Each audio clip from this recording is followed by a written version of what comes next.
Hello students, welcome to my channel SPC centre of knowledge. और आज हम लोग एक और पॉलिटिकल साइंस का ऑब्जेक्टिव्स के सेट को लेकर के उपस्थित हैं। तो चलिए वीडियो को बगैर देरी किए हुए शुरू करते हैं। अगर आप हमारे चैनल पर पहली बार हैं तो चैनल को सब्सक्राइब करके बेल आइकन को प्रेस कर लें ताकि नोटिफिकेशन आप तक पहुंचता रहे और आप अपने बोर्ड 2024 की बेहतर से बेहतर तैयारी कर सकें। तो चलिए हम लोग वीडियो को शुरू करते हैं और आशा करते हैं कि आपको अच्छे अच्छे प्रश्नों के साथ आपका बेहतर तैयारी हो। पहला प्रश्न आपका है कि भारत की संविधान सभा का गठन किस योजना के आधार पर हुआ। क्या पूछा गया है कि भारत की संविधान सभा का गठन किस योजना के आधार पर हुआ। क्रिप्स मिशन, माउंटबेटन योजना, बेवेल योजना या कैबिनेट मिशन योजना। इसका सही आंसर हो जाएगा कैबिनेट मिशन योजना के आधार पर हुआ। अगला क्वेश्चन कि संविधान निर्मात्री सभा में उद्देश्य प्रस्ताव किसके द्वारा प्रस्तुत किया गया। क्या पूछा गया है कि संविधान निर्मात्री सभा में उद्देश्य प्रस्ताव किसके द्वारा प्रस्तुत किया गया। पंडित नेहरू के द्वारा, डॉक्टर राजेंद्र प्रसाद के द्वारा, भीमराव अंबेडकर के द्वारा या सरदार पटेल के द्वारा। तो इसका सही आंसर हो जाएगा पंडित जवाहरलाल नेहरू के द्वारा। अगला प्रश्न, संविधान निर्मात्री सभा की प्रारूप समिति के अध्यक्ष कौन थे। क्या पूछा गया है कि प्रारूप समिति के अध्यक्ष कौन थे। डॉक्टर राजेंद्र प्रसाद, मौलाना आजाद, BN राव या डॉक्टर अंबेडकर। तो इसका सही जवाब हो जाएगा डॉक्टर अंबेडकर। भीमराव अंबेडकर जो थे प्रारूप समिति के अध्यक्ष थे, जबकि प्रारूप सभा के अध्यक्ष जो थे वह डॉक्टर राजेंद्र प्रसाद थे। चलिए अगला प्रश्न, भारतीय नागरिकों को कितने मौलिक अधिकार प्राप्त हैं। क्या पूछा गया है कि भारतीय नागरिकों को कितने मौलिक अधिकार प्राप्त हैं। 7, 5, 6, 8। इसका सही आंसर हो जाएगा 6। कितने मौलिक अधिकार प्राप्त हैं। 6 प्राप्त हैं। अगला प्रश्न है कि निम्न में से कौन एक मौलिक अधिकार नहीं है। क्या पूछा गया है कि निम्न में से कौन एक मौलिक अधिकार नहीं है। समानता का अधिकार, शोषण के विरुद्ध अधिकार, धार्मिक स्वतंत्रता का अधिकार या संपत्ति का अधिकार। तो इसका राइट आंसर हो जाएगा आपका संपत्ति का अधिकार। चलिए ऐसे ही हम लोग सभी प्रश्नों को हल करते रहेंगे और आप लाइक शेयर कमेंट करते रहिए ताकि हम लोग भी और बेहतर से बेहतर आप लोगों के लिए ऑब्जेक्टिव और सब्जेक्टिव दोनों तरह के प्रश्न को लेकर के उपस्थित होते रहें। चलिए अगला प्रश्न है आपका कि कानून का समान संरक्षण शब्दावली कहाँ से लिया गया है। क्या पूछा गया है कि कानून का जो समान संरक्षण है वह कहाँ से लिया गया है। जैसे अमेरिका दिया है, ब्रिटेन दिया है, कनाडा दिया है या ऑस्ट्रेलिया। तो इसका सही जवाब हो जाएगा क्या, अमेरिका से लिया गया है। कहाँ से लिया गया है, अमेरिका से लिया गया है। अगला प्रश्न कि भारत में वयस्क मताधिकार प्राप्त करने की न्यूनतम आयु क्या है। अर्थात भारत में जो मतदान है, मतदान करने के लिए उसका न्यूनतम आयु यानी कम से कम आयु कितना वर्ष होना चाहिए। तो 18 वर्ष होना चाहिए। अगला प्रश्न, प्रतिनिधि लोकतंत्र का आधार क्या है। क्या पूछा गया है कि प्रतिनिधि लोकतंत्र का आधार क्या है। स्वतंत्र न्यायपालिका, सशक्त न्याय कार्यपालिका, लोकसभा या फिर वयस्क मताधिकार। तो इसका राइट आंसर हो जाएगा वयस्क मताधिकार। अगला प्रश्न कि मुख्य चुनाव आयुक्त तथा अन्य चुनाव आयुक्तों की नियुक्ति किसके द्वारा की जाती है। क्या पूछा गया है कि मुख्य चुनाव आयुक्त तथा अन्य चुनाव आयुक्तों की नियुक्ति किसके द्वारा की जाती है। राष्ट्रपति के द्वारा की जाती है या प्रधानमंत्री, लोकसभा अध्यक्ष या विधि मंत्री यानी वित्त मंत्री। तो इसका सही आंसर हो जाएगा राष्ट्रपति के द्वारा होता है। अगला प्रश्न है कि भारत के प्रधानमंत्री को क्या किया जाता है। नियुक्त किया जाता है, निर्वाचित किया जाता है, मनोनीत किया जाता है या फिर इनमें से कोई नहीं। तो याद कीजिए कि इनको क्या किया जाता है, नियुक्त किया जाता है। अगला प्रश्न आपका है कि भारत के संविधान के किस अनुच्छेद के अधीन भारत के राष्ट्रपति पर महाअभियोग लगाया जा सकता है। किसके ऊपर, तो भारत के राष्ट्रपति के ऊपर संविधान के किस अनुच्छेद के अंतर्गत राष्ट्रपति के ऊपर महाभियोग लग सकता है। अनुच्छेद 356, अनुच्छेद 75, अनुच्छेद 76 या अनुच्छेद 61। तो इसका सही आंसर हो जाएगा अनुच्छेद 61। अगला प्रश्न है कि भारत के राष्ट्रपति की स्थिति तुलनात्मक दृष्टि से निम्नलिखित में से किसके समान है। क्या पूछा गया है कि भारत के राष्ट्रपति की स्थिति तुलनात्मक दृष्टि से निम्नलिखित में से किसके समान है। अमेरिकी राष्ट्रपति के, कनाडा के गवर्नर जनरल के या फिर ब्रिटिश महारानी के या फिर पूर्व सोवियत संघ के राष्ट्रपति के। तो इसका सही आंसर हो जाएगा ब्रिटिश महारानी। ऑप्शन सी इसका सही हो जाएगा। तो चलिए आगे बढ़ते हैं और प्रश्नों का क्रम जो है हम लोग का जारी रहेगा और आप भी स्किप ना करके देखें, क्योंकि एक प्रश्न आपका 1 नंबर का है। तो वीडियो को थोड़ा सा भी स्किप ना करें, आप एकदम बेहतर से बेहतर तैयारी करें और हमारी कामना रहेगी कि आपको एक बेहतरीन ऊंचाइयों तक लेके चला जाए। चलिए अगला प्रश्न, राज्यसभा की सदस्यता के लिए न्यूनतम आयु क्या होनी चाहिए? क्या पूछा गया है कि राज्यसभा की सदस्यता के लिए न्यूनतम आयु क्या होनी चाहिए? 25 वर्ष, 30 वर्ष, 21 वर्ष या फिर 35 वर्ष? इसका सही आंसर हो जाएगा 30 वर्ष। क्या हो जाएगा? 30 वर्ष। ऑप्शन बी इसका सही हो जाएगा। क्या हो जाएगा? ऑप्शन बी इसका सही होगा। चलिए अगला प्रश्न है कि लोकसभा की अधिकतम सदस्य संख्या कितनी होनी चाहिए? 552 हो सकती है, 545 हो सकती है, 525 हो सकती है या फिर 550 हो सकती है? इसका सही आंसर हो जाएगा 550 हो सकती है। तो चलिए आगे बढ़ते हैं, प्रश्नों का क्रम जारी रहेगा और आप भी बेहतर लाइक कमेंट शेयर करते रहिए अपने दोस्तों के पास और हम इसी तरह से बेहतर वीडियो आप लोग को उपलब्ध कराते रहेंगे ताकि आप लोग भी अपनी परीक्षा की तैयारी बेहतर ढंग से कर सकें। अगला प्रश्न आपका है कि लोक लेखा समिति में होते हैं, क्या पूछा गया है?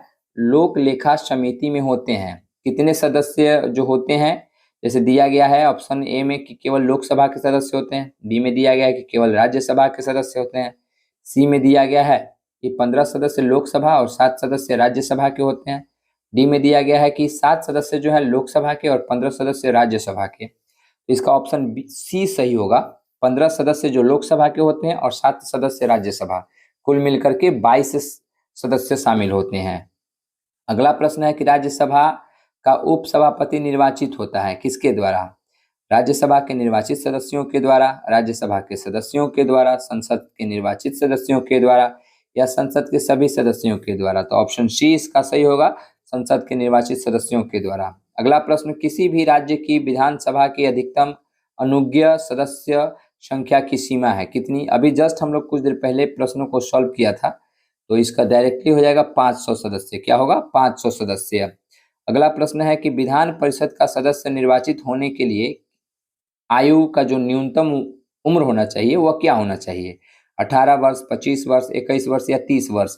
इसका सही आंसर हो जाएगा 30 वर्ष। अगला प्रश्न आपका है कि संवैधानिक विषय पर निर्णय देने के लिए कम से कम सर्वोच्च न्यायालय के कितने न्यायाधीशों की बेंच होनी चाहिए? 3, 4, 1 या 5 से अधिक? तो इसका सही जवाब हो जाएगा 5 से अधिक न्यायाधीशों की बेंच होनी चाहिए। अगला प्रश्न आपका है कि भारत मुख्यतः एकात्मक राज्य है, इस विचार का प्रतिपादक किसने किया था?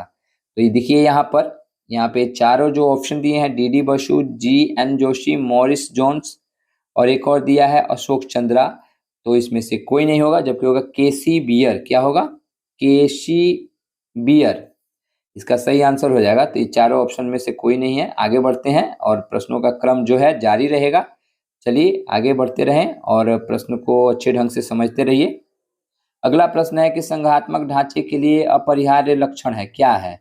क्या पूछा गया है कि संघात्मक ढांचे के लिए अपरिहार्य लक्षण क्या है? संविधान की सर्वोच्चता, स्वतंत्र न्यायपालिका, शक्तियों का विभाजन या इनमें से सभी? तो इसका सही आंसर हो जाएगा इनमें से सभी। ऑप्शन डी इसका राइट होगा। अगला प्रश्न, भारतीय संविधान में समवर्ती सूची की प्रेरणा कहाँ से ली गई है? क्या पूछा गया है कि भारतीय संविधान में समवर्ती सूची की प्रेरणा कहाँ से ली गई है? अमेरिका से, स्विट्जरलैंड से, ऑस्ट्रेलिया से या फिर सोवियत संघ से? तो इसका सही जवाब हो जाएगा ऑस्ट्रेलिया से। चलिए अगला प्रश्न को देखते हैं। कह रहा है कि समवर्ती सूची में कितने विषय हैं? क्या पूछा गया है कि समवर्ती सूची में कितने विषय हैं? 97 है, 47 है, 61 है या फिर 67 है? इसका सही आंसर हो जाएगा ऑप्शन बी 47 है। अविष्ट विषयों पर कानून बनाने का अधिकार है किसके पास? 24 नंबर जो प्रश्न आपका है कि अविष्ट विषयों पर कानून बनाने का अधिकार है किसके पास है? राज्यसभा के पास या फिर केंद्र एवं राज्यसभा के पास या फिर केंद्र के पास या किसी के पास नहीं? तो इसका सही जवाब हो जाएगा ऑप्शन सी, केंद्र के पास। अगला प्रश्न है कि संविधान का कौन सा अनुच्छेद संसद को राज्य सूची के किसी विषय पर विधान बनाने की शक्ति देता है? क्या पूछा गया है कि संविधान का कौन सा अनुच्छेद संसद को राज्य सूची के किसी विषय पर विधान बनाने की शक्ति देता है? अनुच्छेद 115, अनुच्छेद 183, अनुच्छेद 221, अनुच्छेद 249। तो इसका सही आंसर हो जाएगा ऑप्शन डी 249। अगला प्रश्न है कि बलवंत राय मेहता समिति प्रतिवेदन में पंचायती राज्य संस्थाओं को कितने स्तर पर करने का सुझाव दिया गया है? द्विस्तर, एक स्तरीय, त्रिस्तरीय, इनमें से कोई नहीं।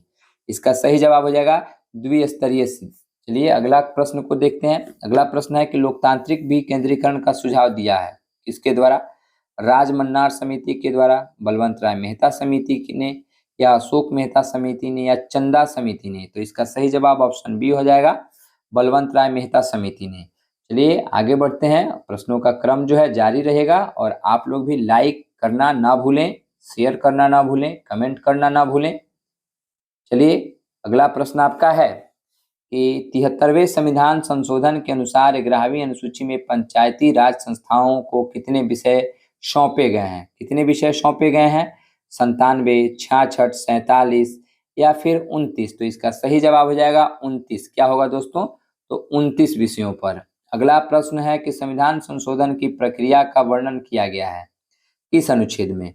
अनुच्छेद 370 में, अनुच्छेद 368 में, अनुच्छेद 356 में, अनुच्छेद 352 में। इसका सही आंसर ऑप्शन बी होगा, अनुच्छेद 368 में। अगला प्रश्न है कि केशवानंद भारती वाद में सर्वोच्च न्यायालय ने किस विषय पर निर्णय दिया था? क्या बोल रहा है कि केशवानंद भारती वाद में सर्वोच्च न्यायालय ने किस विषय पर निर्णय दिया था? संसद मौलिक अधिकारों में संशोधन नहीं कर सकता है, क्षतिपूर्ति का सिद्धांत पर, सीधी कह रहा है कि संसद संविधान के मूल ढांचे को संशोधित नहीं कर सकती है, डी कह रहा है कि बैंक राष्ट्रीयकरण अधिनियम पर। ऑप्शन सी जो होगा इसका सही होगा, संविधान जो है संविधान के मूल ढांचे को संशोधित नहीं कर सकता है संसद। तो ऑप्शन सी इसका सही आंसर होगा। चलिए आगे बढ़ते हैं हम लोग और क्रम जो है ऐसे ही जारी रहेगा। चलिए अभी हमारे पास बहुत सारे प्रश्न हैं और आशा करते हैं कि इन प्रश्नों को अगर आप याद करते हैं तो आपके बहुत सारे जो एग्ज़ाम अभी बाकी हैं, आपका जो जैसे अभी इंटरमीडिएट का जो सेंटअप एग्ज़ाम है उसमें भी इन प्रश्नों में से आएगा, और आपका जो फाइनली एग्ज़ाम है फरवरी में उसमें भी आएगा। तो आशा करेंगे कि आपको इस वीडियो से काफ़ी हेल्प मिले। अगला प्रश्न 31 नंबर प्रश्न आपका है कि ऑन लिबर्टी शीर्षक पुस्तक के लेखक कौन है? क्या पूछा गया है? ऑन लिबर्टी शीर्षक पुस्तक के लेखक कौन है? जे.एस. मिल है। कौन है? जे.एस. मिल। चलिए अगला प्रश्न, मनुष्य स्वतंत्र उत्पन्न होता है किंतु सर्वत्र वह बंधनों में बंधा हुआ है, किसने कहा था? यह प्रश्न कई बार पूछा गया है, इसलिए बच्चों इन प्रश्नों को बेहतर तरीके से याद करें। करें कि मनुष्य जो होता है स्वतंत्र उत्पन्न होता है किंतु वह सर्वत्र बंधनों में बंधा हुआ है, किसने कहा था? हॉब्स ने, लॉक्स ने, रूसो ने, या फिर मार्क्स ने। तो इसका सही जवाब हो जाएगा रूसो ने। किसने कहा? रूसो ने कहा कि मनुष्य स्वतंत्र तो उत्पन्न होता है किंतु वह हमेशा बंधनों में बंधा हुआ रहता है। अगला प्रश्न आपका है कि निम्नलिखित में से कौन एक न्याय का प्रकार है? कानूनी न्याय, राजनीतिक न्याय, आर्थिक न्याय, या इनमें से सभी। तो ऑप्शन डी इसका सही होगा, इनमें से सभी। कह रहे कि भारत में किस आधार पर नागरिकता प्राप्त की जा सकती है? निश्चित निवास पर, विवाह करके, सरकारी सेवा करके, या इनमें से सभी। तो इसका भी ऑप्शन डी सही होगा, इनमें से सभी। अगला प्रश्न, भारतीय नागरिकता अधिनियम कब पारित किया गया? क्या पूछा गया है कि भारतीय नागरिकता अधिनियम कब पारित किया गया? जैसे कह रहा है कि 1950, 1952, 1955 या 1958। इसका सही आंसर हो जाएगा सी 1955। अगला प्रश्न है कि विश्व अहिंसा दिवस किस तिथि को मनाया जाता है? 30 जनवरी को, 24 जनवरी को, 2 अक्टूबर को, या फिर 10 दिसंबर को। इसका सही जवाब हो जाएगा 2 अक्टूबर को। क्या? तो 2 अक्टूबर को। अगला प्रश्न कि भारत के संविधान में पहला संविधान संशोधन किस वर्ष हुआ था? क्या पूछा गया है कि भारत के संविधान में पहला संविधान संशोधन जो है वह किस वर्ष हुआ?